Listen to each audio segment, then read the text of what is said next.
Chapter 33.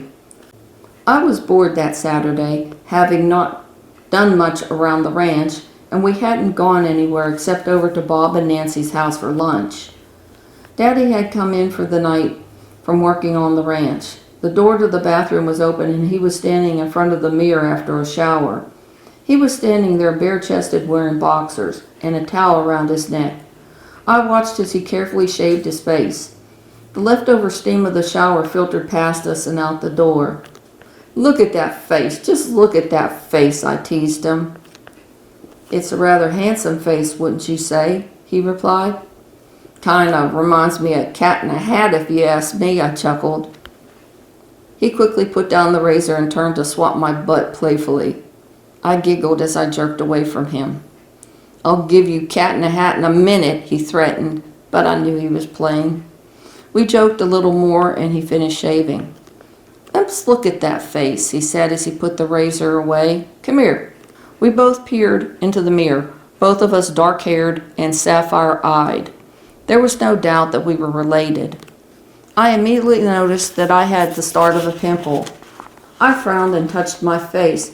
"I'm pimple-faced, Daddy!" I exclaimed in aggravation. He put his hands on my shoulder and hugged me from behind. "It's just a small imperfection," he said. "You're still a beautiful princess. I already have to beat the princes away from our door."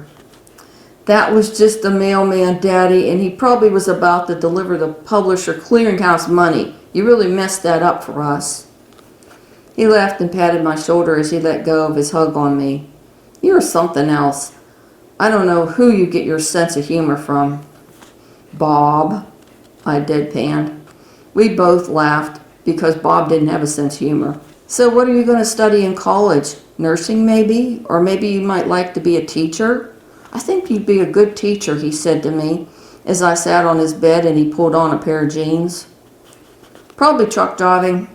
I'd like to be a race car driver like Speed, but that's probably unrealistic," I murmured. I hadn't really thought about what I'd do after high school. I wasn't even in middle school yet. Yeah, that's unrealistic. It would be easy for you to be a music teacher," he said as he sat on the bed with me. "Okay, so I didn't want to tell you, but I'm going to be a comedian. I'm going to tour around the country making everybody laugh," I decided. "Oh, you are, huh?" he said as he reached over to tickle me. I giggled and we wrestled for a moment. "I'd rather you just stay here in Whitmire or Greenville and be a teacher. You're going to live with me forever, right, Bear Cub?" he said as we lay on his bed. "Yeah, Daddy, but I still could be a truck driver. I'd just be gone a few days every week." He sighed and pulled a pillow over his head. It sounded like a good idea to me.